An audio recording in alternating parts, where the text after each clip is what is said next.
Here are a couple more advanced things that you could do to make your 808s hit harder. But you could already tell that's like hitting a lot harder. Yo guys, what's going on? It's your boy Stinger Beats here, and today I'm going to be showing you guys how to make your 808s hit a whole lot harder.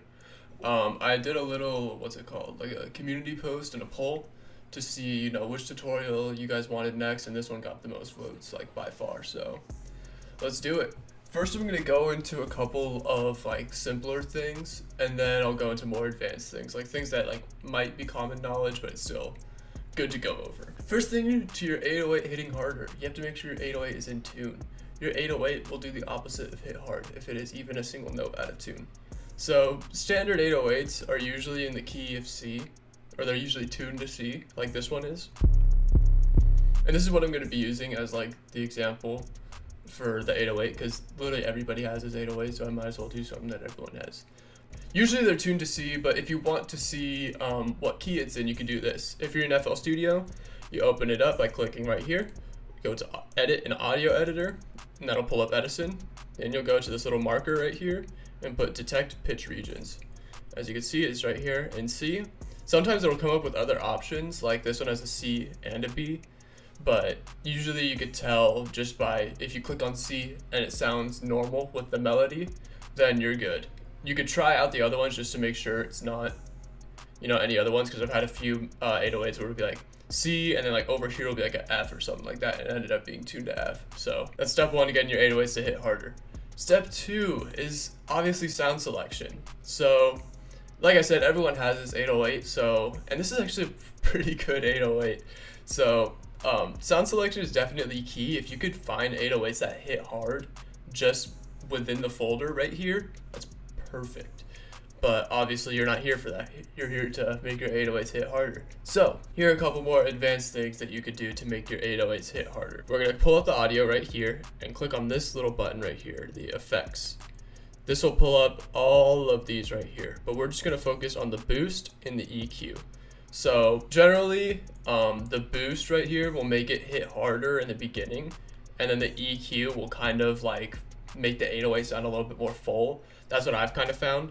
So, and you want to be very generous with these knobs, because if you turn the EQ all the way up, it starts to distort the waveform and it sounds like this. It just sounds super muddy and gross, and the same with the boost. That kind of hits hard, but so with the EQ, you kind of turn it up and you can see it like broadens the whole waveform. So without the EQ, it sounds like this, and then with the EQ, it sounds like this. It's a slight little difference, but it kind of hits harder. Now with the boost, I usually leave this off the clipping, because if you go anywhere above like 5%, it just sounds super gross. Like that kind of sounds good right there, but like, yeah, it just sounds gross.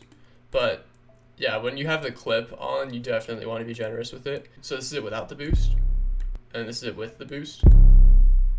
It's pretty hard. Okay, so I'm gonna leave that on just for the sake of the tutorial.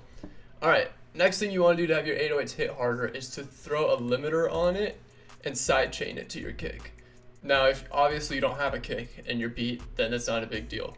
But sidechaining your kick to your 808 is key, because the kick and the 808 won't clash as much if they're sidechained. So basically what a sidechain does is when the kick and the 808 hit at the same time, the kick will hit and the 808 will duck as soon as the kick hits. That way it leaves a lot of room for the kick, and the 808 will duck and come right back up. It's not even noticeable to the ear unless you turn it off. Next thing I like to do is I like to add some fast distortion.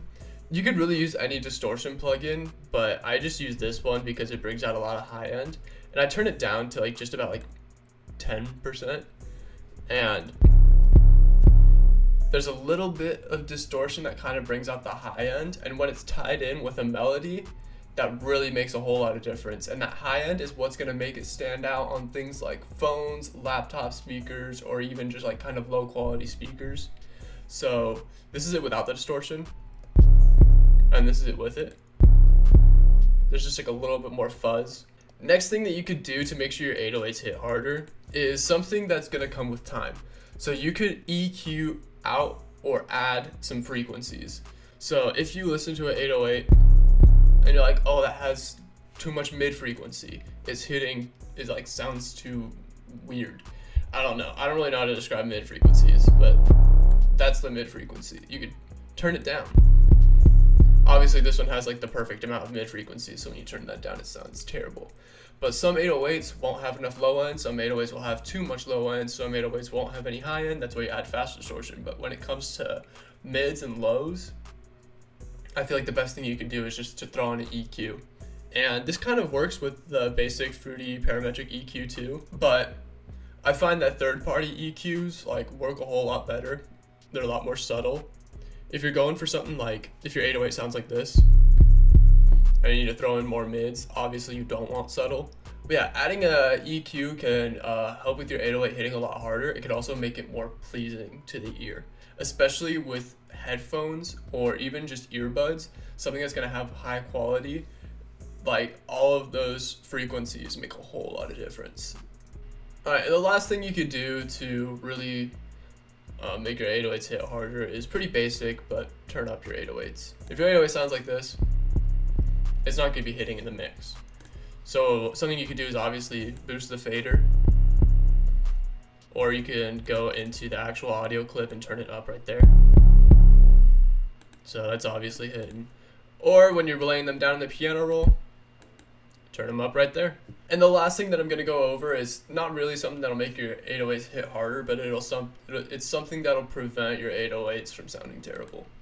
So generally, when I'm laying down an 808 pattern, actually, it's when I'm laying down a melody, I always keep in mind what the 808 pattern is gonna be.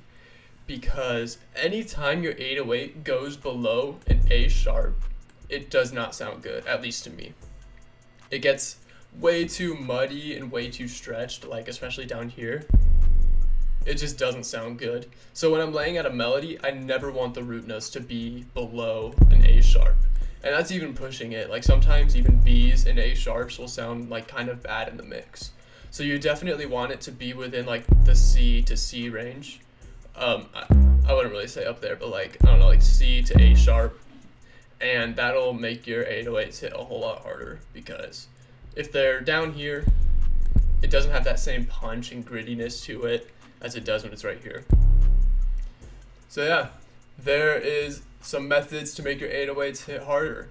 I'm sure there's a million other things that you could do, but over the years, that's just what I found to be helpful with making my 808s hit harder. Because if you're caught up in my community posts, I posted my first beat that I ever made, and God, it was horrible. But yeah, that's basically it. I mean, short and sweet. I hope you guys learned something from this. Keep innovating. I'll see you later.